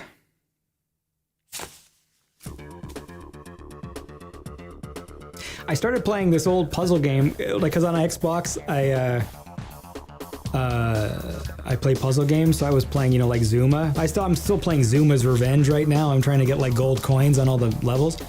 And I played a game where you break Bejeweled, and Bejeweled 2 actually had some cool music, but it's more like, I guess it's kind of more like that Journey station from Grand Theft Auto, where it's like synth, kind of new agey a bit, but there were some cool melodies. I'm gonna be honest with you, I haven't been that enamored with a game soundtrack in a while. It's weird. It's like, as the quality of video game music got better to the point where it was like using like a lot of orchestral instruments and like you're playing games and it really sounds like a cinematic score, it's also got the same problem that I have with a lot of movies I watch, where I don't find the score is like compelling anymore. And there is, because again, I'm a melody guy, right? So that's always been my thing, is like I like a nice hummable tune, a cool melody. And lately, games are going way more for like atmosphere. And so it works, like you're playing a scary game. And so obviously you don't want to be like humming a tune or whatever. But I miss just cool melodies and tunes and stuff. And so, to be honest with you, I've not played anything lately. Honestly, the last video game I can remember. See, saying Brigador is different because I was already a fan of Makeup and Vanity Set at that point. So I consider his Brigador soundtrack. It's like just it's a Makeup and Vanity Set album. You know what I mean? Like I'll listen to that just for the music, and I'd never played the game. That's another thing too, because there's these indie games, right, where they'll use synthwave music, but then the game is just kind of, you know what I mean? Like I want the AAA games with the synthwave soundtracks, because then it's always like everyone gets excited about the game where it's like, oh, it's got a cool synthwave score. I'm like, yeah, but it's this kind of cheap kind of indie game. Like, you know, and no offense, like to indie games, but some, like in recent times, whenever there was a game where someone was just like, oh, it's so cool, it has a synthwave score, the score was better than the game. And so I just end up listening to the score. I'm just like, just put the fucking score on Bandcamp. Like I don't want to play some stupid top-down shitty action game. Like I just want to listen to the cool music. But that's just the way things are now, I guess. I'll check out this Sulaco. There was another game that I'm gonna play again once I get my low tier gaming laptop. It probably won't even work. Where you it was what's the word when the whole game is made up of tiny bricks? There's like a word, pin, pixel, something, and basically the whole world is breakable. And it's a first-person shooter, and it's sort of like it's not like Minecraft, because it's not like everything is like big giant blocks, but everything is destructible. So it's kind of made up of little tiny cubes, and that seemed cool. Like I definitely, when I played a little bit of that, I'm like, okay, this is a new experience, like a game where like the entire environment is voxel. Is that the word I'm looking for? It might be voxel based. So I'll check out this Sulaco business, and I'll see if that'll tickle. There's also an action game coming out that looks like it's sort of Payday, but it's got like Michael Rooker in it and some other people. That might, I don't know, but then again, it's another one of those like, you know, 4-player online games, like, because I still like a good single player experience. And Eddie Perry says that he's also backing this voxel business. Okay, it's a 3D pixel. Okay, that's probably what it is then. It's that game, whatever the fuck that game was called. It's in beta.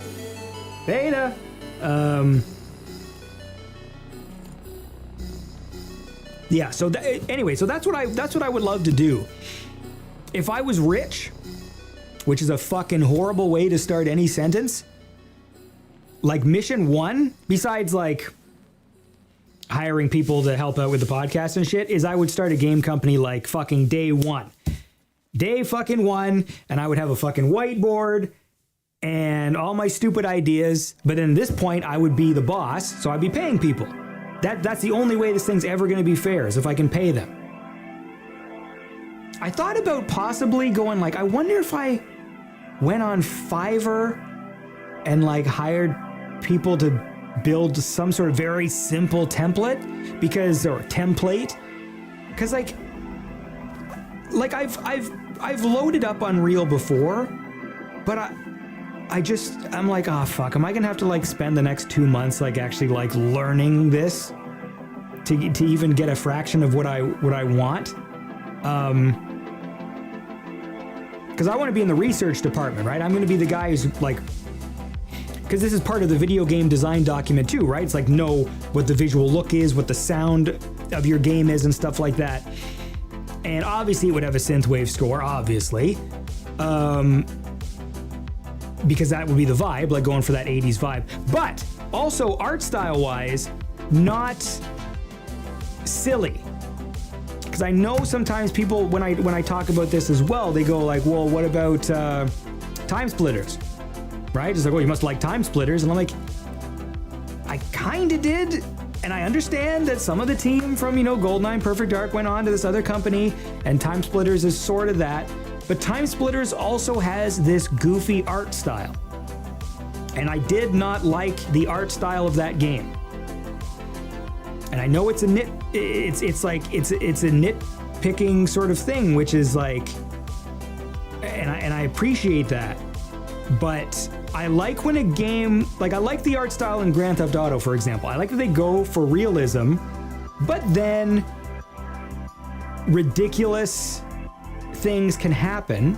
But it's like the player experimenting with the game can create these ridiculous scenarios. I don't like when a game tells you it's ridiculous.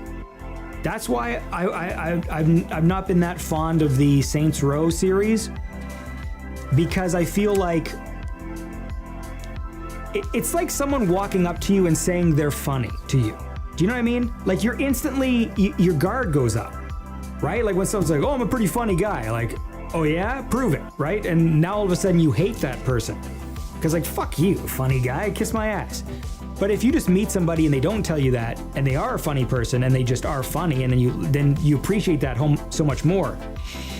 And so when video games do that, especially like Saints Row, where it's like, oh, this is the game where you fucking, you can use a dildo as a weapon, haha. And it's like, no, like then it's not as fun to me. And Time Splitters did that as well, right? It was like, it's a wacky game, right? You play multiplayer, you can be a snowman. You can be a gingerbread man. You can be a fucking deer carcass for some reason. And sometimes, people would play and be like, they laugh as they go through the character selection screen. Like, oh, you can be a snowman? Like, haha. I'm like, yeah, I guess. But to me, that sucks. It's like, I want the game to have a realistic art style. And the wackiness and the silliness comes from player experimentation and discovering all the little, like, all the hidden animations and things you got. Because think about as well, if you have a game where, certain animations are triggered, then you might have like, a specific animation that only plays when you do a very specific thing. And then it'll feel exciting, like you earned something funny. You know what I mean? Like it's like in this one map, if a character is standing in the corner of the room, next to this water jug, and then you shoot them, it'll do like some custom animation that only ever happens in that room, in that corner, because of the arrangement of the items or whatever. That's the kind of shit I like.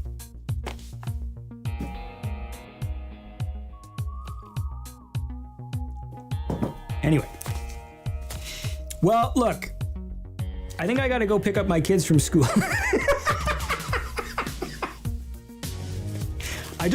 Today I just want to do a damn test. I know, for example, I fucked up because today that title sequence was supposed to play before you saw me at the desk, and then I switched over to that thing and I'm just sitting there looking like an idiot. So that's something that has to be fixed, but we will do that. And well, I was gonna fucking watch some of these stupid remix videos, but now I don't have time. Sorry, I just had to get that out of my system. To be honest with you, I'm probably gonna do that. I have to do that GoldenEye shit again, but I'm gonna do it. I think I'm gonna have to script something. Maybe I'll use some of what I said today there. Not that I think it's important, but who knows? Maybe one of these days, maybe there'll be a groundswell of public support. You know what I mean? I'll go out there and I'll say this thing, and maybe there'll be a bunch of nerds out there who'll be like, hey man, like I'd love to fucking make that game. And I'll be like, cool. Because I cannot pay you. Anyway.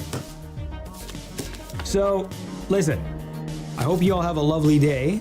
All right? Thanks for being here with me and saying things. I'll go back and read through the chat if there was... I apologize if there was things people were saying that I didn't see. But I'm still sort of in the process of setting things up. And see, most of this is done now. And the only difference is next time, hopefully I'll have some guests to talk to. I just wish I could do it without putting my stupid headphones on. That's the only problem. I have like a little in-ear piece one, but I don't know if I have like wacky ears. They don't look wacky. But in-ear pieces don't work on me. So they just fall out. And it's a problem. Hey, what can you do when you live in a shoe? You know what I mean? So look, have a lovely day. Keep on being cool. Listen to Beyond Synth. It's the best thing there is. I guess I got to edit this week's show, right? So I can get it out on time. So I got to do that. And we're going to do some more streaming though. So maybe next time I'll do my fucking watching the remix things that I wanted to do. I can always fucking prep. What if I just prepped a bunch of links, man? I love you too, that guy. Anyway, I'm gonna go away. So listen, we all had a good time today.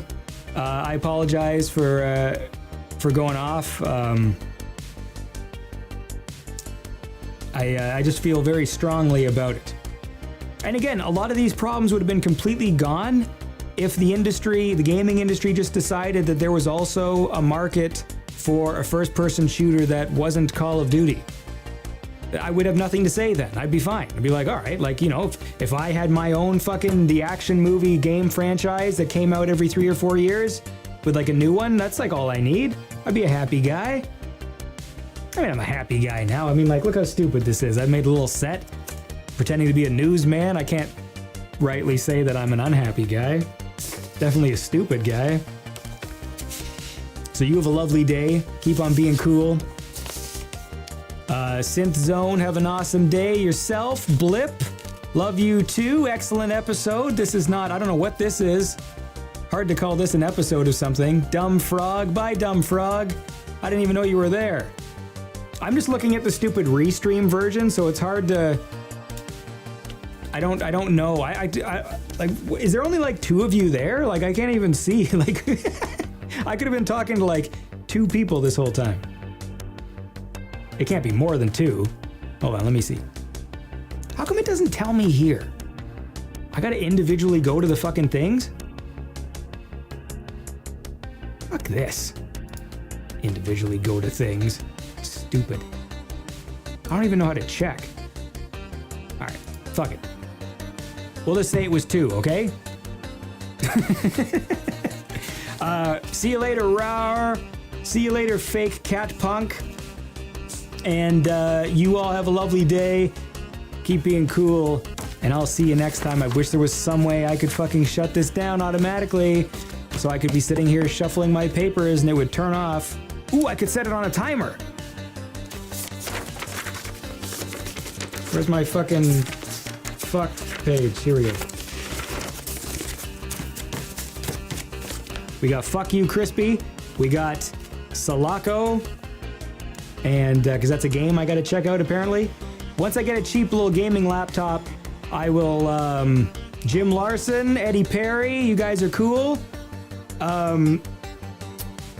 Where the fuck? I do have a foot switch. It's not set up. Every day I'm adding something new. What was I going to write down? Someone just told me something and I was going to write it down.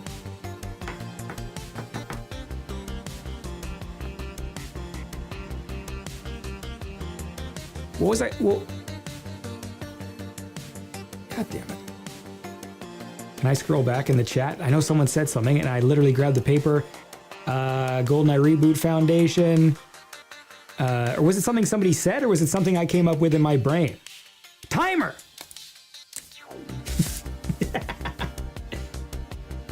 Timer. To shut down show. All right. And a bird's eye view camera for this too. That would be fun. And then I can like read documents and like you can see them and I can like circle the stuff I don't like. That's the next phase. We're gonna find out all the documents I don't like. Anyways, listen, you're all cool. Have a lovely day.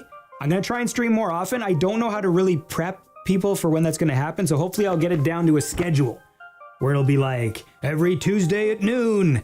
Be there, be square. Cenotaph, have a lovely day. RD, stay classy. RD, that trips, Thai trips, Thai trips. Do you go to Thailand? Is that your thing? I was there when I was young, so I didn't get to experience, I guess, why the adult people go to Thailand. The sex industry, but we'll talk about that next time on Andy at Desk, where we will have an in-depth expose into Thai trips. See where Thai trips really goes. Anyways, I'm Andy. Have a lovely day. This has been my desk. Needs to be cleaned, but the bottom line is, you're gonna see just how much we know. What? All right, I guess I need a teleprompter too, because once it comes time to actually figure my way out of something, I don't do a bad job. And I want to do a good job, all right? Everyone's here, they want a good job from me, that's what they say. I get these emails and people just keep saying, Andy, do a good job, as opposed to what you're doing now. And I'm like, all right, I'll try my best, all right? I will. As Jesus Christ is my witness, I will do better. He's standing right there, and he keeps telling me to do better all the time. And I'm just like, stop talking to me, man, because no one else can see you. And if people, hey, look, the point is this, man, I'm not crazy. You're crazy, all right? I didn't say anything just now, you did. This whole time, I've just been sitting silent, and this whole thing has been in your imagination. And the point is this, okay? I am literally hitting the stop button before I say something dumb. More. I wish you all had a lovely day, and you will, unless it's nighttime where you are. Like Thai trips over there. He's like, in Thailand, Okay. All right, bye. Have a lovely day. Keep being cool. We'll talk soon. And next time, I'll try and plan a stream where I actually have something planned. So that's the exciting thing you can look forward to. I'm gonna watch every single Gangnam Style parody. Because they're really, really, really funny. Remember those? Remember when like everybody in the world did a Gangnam Style parody? Well, we're gonna watch them all next week. Or tomorrow if I do a stream, who knows? All I can tell you is it's gonna be really, really, really funny. Because those things are really funny. And I like jokes, you like jokes, and keep on being cool. My name's Andy, and goodbye.